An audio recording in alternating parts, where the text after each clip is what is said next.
Hi friends, welcome to time pass Tamil tech channel.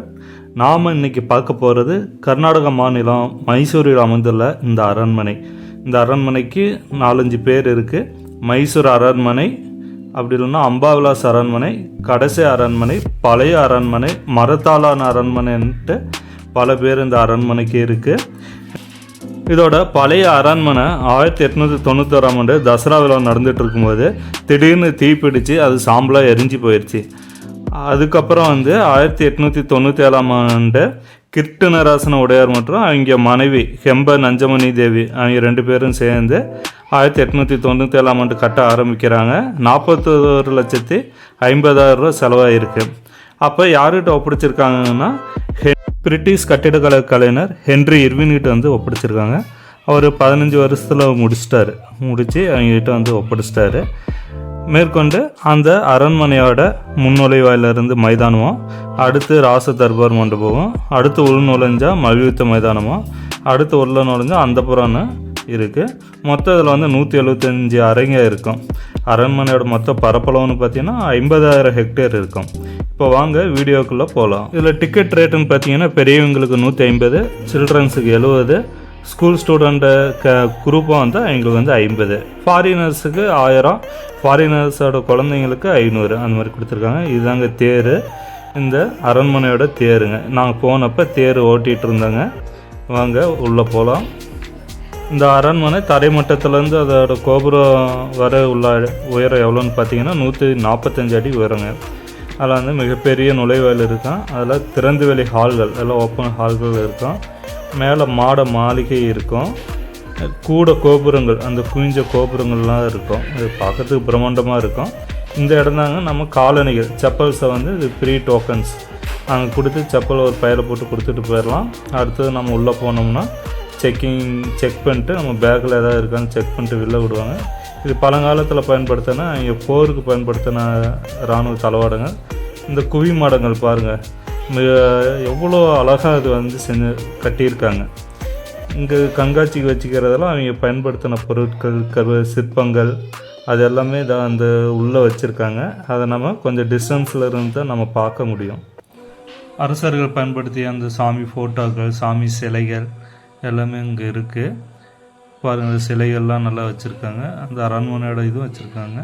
இந்த குவி மாடங்கள், ஒவ்வொரு குவி மாடமுமே நல்ல ஒரு கட்டிடக்கலைன்னே சொல்லலாம். எந்த ஒரு தொழில்நுட்பமும் இல்லாமல் அந்த காலத்துலேயே அந்த அளவுக்கு பயன்படுத்தியிருக்காங்க. இங்கே தேர் தெரியுது இல்லைங்க இல்லையா, இதுதான் அவங்க கோயிலில் பயன்படுத்தின தேர்ன்னு சொல்கிறாங்க. இது மல்யுத்த மைதானம். அந்த காலத்தில் மல்யுத்த மைதானம் அந்த போருக்காக பயன்படுத்தப்பட்டது.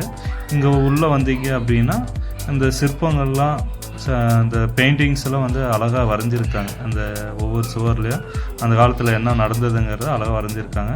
இந்த இடத்துல தான் நிறைய சுப நிகழ்ச்சிகள் அந்த காலத்து அரசர்கள் நடத்தியிருக்காங்க. அது நல்ல பெரிய ஹால் இருக்கும். அந்த ஒவ்வொரு தூணுமே பார்த்திங்கன்னா இது வெண்கலத்தால் செஞ்சதுன்னு சொல்லுவாங்க.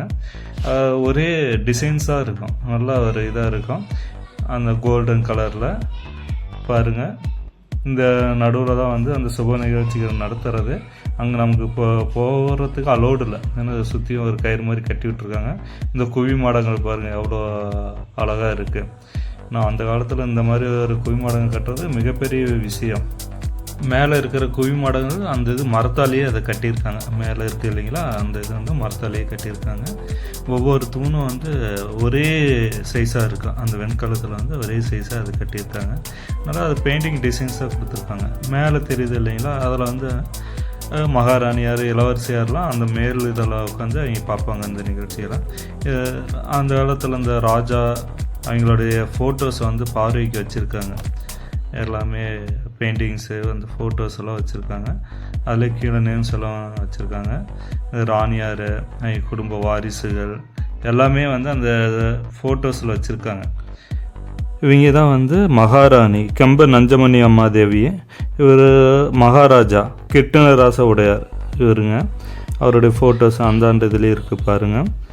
அதுக்கப்புறம் அந்த பில்டிங்கை கட்டினார் இல்லையா, பிரிட்டிஷில் கட்டிடக்கலை கலைஞர், அவர் ஃபோட்டோ வச்சுருக்காங்க. ஹென்றி இர்வின், அவர் லாஸ்ட்டாக வரும்.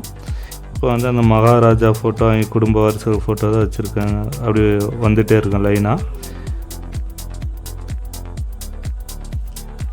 அப்படியே பாருங்கள், கடைசியாக வருவார் பிரிட்டிஷ் கட்டடக்கலை கலைஞர் அந்த ஹென்றி இர்வின், அவருடைய ஃபோட்டோ தாங்க அந்த ஃப்ரேமில் வச்சுருக்காங்க. அந்த ஃப்ரேம் வந்து அப்போவே பயன்படுத்தின ஃப்ரேம், அது ஃபுல்லாக அந்த வெண்கலத்தால் ஆனது.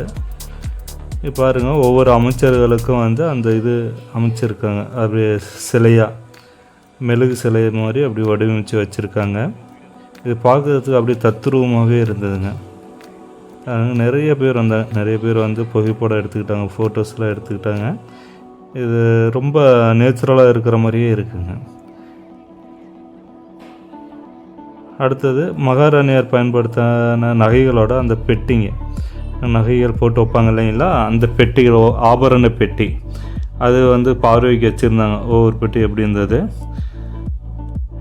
அப்படியே அந்த இதில் சுற்றி வந்தோம்னா ஒரு இதுலேருந்து அப்படியே சுற்றி வர அடுத்தடுத்த இது பார்க்குற மாதிரி இருக்கும். மேக்ஸிமம் வந்து அந்த 175 ரூம்ஸ் சொல்லியிருந்தேன் இல்லைங்களா, நிறையா ரூம்ஸ் வந்து பூட்டி இருந்தது. ஏன்னா உள்ளே வந்து இன்னும் அரச குடும்பத்தை சேர்ந்தவங்க வந்து வசித்து வராங்க அப்படின்ட்டு சொல்கிறாங்க. பாருங்கள், மல்யுத்த மைதானத்தில் இங்கே தான் இந்த குத்து சண்டை இதெல்லாம் நடக்கும், நிறைய போட்டிகள் இங்கே தான் நடக்கும். மேலே போகிறதுக்கு இலவசங்களாம் மேலே போகிறதுக்கு அந்த சுழல் படிக்கட்டு இருக்குது. பாருங்கள், இங்கே வந்து லிஃப்ட் வசதிங்க, அரசர்கள் பயன்படுத்துறதுக்கான லிஃப்ட் இங்கே இருக்குது. இதெல்லாம் நமக்கு அலோடு இல்லைங்க, அந்த படிக்கட்டும் அலோடு இல்லை. ஏன்னா அங்கெல்லாம் மேலே அரச குடும்பத்தை சேர்ந்தவங்க வந்து வசித்து வராங்கன்னு சொல்கிறாங்க. அந்த அரண்மனையில் மொத்தம் 100%ல் 40% தான் நமக்கு பார்வைக்காக இருக்குது. மற்ற 60% வந்து க்ளோசிங்கில் தான் இருக்குது. ஆனால் அரச குடும்பத்தை சேர்ந்தவங்க வந்து அந்த மீதி இருக்கிற இடத்தெல்லாம் வந்து குளிக்கிறாங்க. இப்போ இந்த ரூமோட மேலே ஃபுல்லாத்தாலேயே அதை செஞ்சுருக்காங்க, டிசைன்ஸு ரொம்ப அற்புதமாக இருந்தது. அதேமாதிரி இந்த குவி மாடல் எல்லாமே வந்து ரொம்ப ஒரு அற்புதம். பெயிண்டிங்ஸ்லாம் சொல்லவே அந்த காலத்தில் நடந்த நிகழ்வு அப்படி தத்துவம் வரைஞ்சிருக்காங்க. பாருங்கள், அந்த சுழல் படிக்கட்டு இந்த வழியாக தான் இளவரசி பரம்பரையை சேர்ந்தவங்க வந்து மேலே போவாங்க. அந்த கேட்டுங்க, அந்த மைதானத்துக்கு போகிறதுக்கான கேட்டு, அதில் குதிரை சின்னம், யானை சின்னம் போட்ட அந்த இதெல்லாம் இருக்குது. இதோட கைப்பிடி பாருங்கள், அந்த காலத்தில் பயன்படுத்தின கைப்பிடி. அடுத்து பார்த்தீங்கன்னா, அடுத்து போகிறது நம்ம வந்து அந்த காலத்தில் பயன்படுத்தப்பட்ட சிலைகள், சிற்பங்கள், அது எல்லாமே வச்சுருக்காங்க. மேக்ஸிமம் வந்து எல்லாம் ரூமில் வச்சுருக்காங்க. ஏன்னா ஒரு சிலது மட்டும்தான் பார்வைக்கு வச்சுருக்காங்க. அந்த தேர், சாமிக்கான தேர், அதெல்லாம் வச்சுருக்காங்க. ஏன்னா கொஞ்சம் தான் அங்கே பார்வைக்கு வச்சுருக்காங்க, மற்றவரெல்லாம் உள்ளே வச்சுருக்காங்க.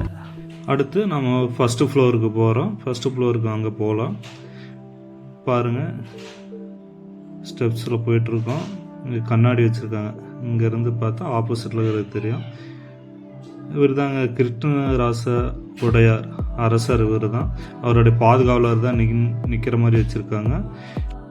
இந்த கதவுல டிசைன்ஸ்லாம் நல்லா பயங்கரமாக பண்ணியிருக்காங்க. நமக்கு மிக பிடிச்சமான இடம் இந்த இடம் தாங்க. பாருங்கள், அப்படியே அந்த தூண்கள் எல்லாம் ஒரே கோட்டில் இருக்கும், பார்க்குறதுக்கு அவ்வளோ அருமையாக இருக்கும். அந்த குவி மாடங்கள் பாருங்கள், செம்ம டிசைன்ஸு, அந்த பெயிண்டிங்லாம் செம்ம சூப்பராக இருக்குங்க. இந்த ஒவ்வொரு தூணும் ஒவ்வொரு அப்படியே ஒரே நேர்கோட்டில் இருக்கும். இங்கே கண்ணாடியிலேருந்து பார்த்தா அந்த லாஸ்ட்டில் இருக்கிறது அப்படியே தெரியுங்க. பாருங்கள், நம்ம முன்னாடி அது கிட்டத்தட்ட ஒரு 3 லைன் வருதுங்க அந்த தூண். அடுத்து முன்னாடி பார்த்தோம்னா இங்கேருந்து தான் வந்து முன்னாடி மைதானத்தில் நடக்கிற நிகழ்ச்சிகளை பார்க்குறதுக்காக மேலே இருந்து உட்காந்து பார்ப்பாங்க. பாருங்கள், 3 இது இருக்குது, நம்ம கிரிக்கெட் பார்க்குற மாதிரி 3 இது. மேலே இதில் தான் வந்து அரச வம்சத்தை சேர்ந்த மகளிர்லாம் அங்கே உட்காந்துருப்பாங்க. மேலே டிசைன்ஸ் பாருங்கள், நல்ல ஒரு அழகான டிசைன்ஸ்லாம் பண்ணியிருக்காங்க. இங்கேருந்து தான் வந்து சுப நிகழ்ச்சிகள், அந்த குதிரைப்படை, யானைப்படை, அந்த படைகள்லாம் முன்னாடி அந்த வராண்டாவில் நடக்கும். எந்த ஒரு நிகழ்ச்சிகளாக இருந்து இங்கேருந்து தான் வந்து பார்வையிடுவாங்க. மேலே இருக்கிறதெல்லாம் வந்து மகாராணி, இளவரசி அவங்க உட்காந்து பார்க்குறதுக்காக அது செட் பண்ணியிருக்காங்க. பாருங்கள், பெயிண்டிங்ஸ்லாம் அவ்வளோ அருமையாக இருக்குது. இதெல்லாம் நம்ம நேரில் வந்து பார்க்கணும். இந்த கதவுலாம் பாருங்கள், அப்போ அந்த காலத்துலேயே வந்து சாமி ஃபோட்டோலாம் இங்கே யூஸ் பண்ணியிருக்காங்க. கதவுலாம் பாருங்கள், செம்ம டிசைன்ஸ்.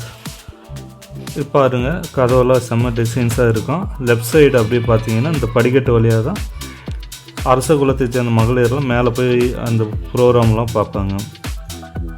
இந்த கதவில் இருக்கிறதால வெள்ளியாலேயே அப்படியே டிசைன் பண்ணியிருக்காங்க. அது வெள்ளி வந்து மோல்டிங் பண்ணியிருக்காங்க, யாரும் தொடாத மாதிரி. அது நல்ல ஒரு அருமையாக இருந்தது. அடுத்து இந்த ஹால்குள்ளே தான் வந்து குடும்ப நிகழ்ச்சிகள், இந்த அரசு குடும்பத்தை சேர்ந்த முக்கியமான குடும்ப நிகழ்ச்சிகள் இந்த ஹாலில் தான் நடக்கும். பாருங்கள், அந்த ஹாலே சும்மா செம்மையாக இருக்கும். அந்த ஒவ்வொரு தூணும் வந்து வெண்கலத்தால் செஞ்சது. அவ்வளோதாங்க. அடுத்து நம்ம கீழே போகிறோம். அந்த படிக்கட்டு பாருங்கள், ஒரு செம்மையாக இருக்கும். இங்கே யானைக்கு பயன்படுத்தின தசரா விழாவின் போது யானைக்கு பயன்படுத்தப்பட்ட அழகு பொருட்கள் இங்கே பார்வைக்கு வச்சுருக்காங்க. அந்த அரண்மனைக்குள்ள கோயில்கள் இருக்குது. இப்போ நம்ம வெளியே போகிறோம். நீங்களும் உங்கள் குழந்தைகளுடன் வந்து இந்த அரண்மனையை பார்வையிடுங்க. ஏன்னா இந்த அரண்மனை அவ்வளோ அழகு வாய்ந்த ஒரு அரண்மனையாக இருக்குது. இந்த வீடியோ பிடிச்சிருந்தால் லைக் பண்ணுங்கள், ஷேர் பண்ணுங்கள், சப்ஸ்கிரைப் பண்ணுங்கள்.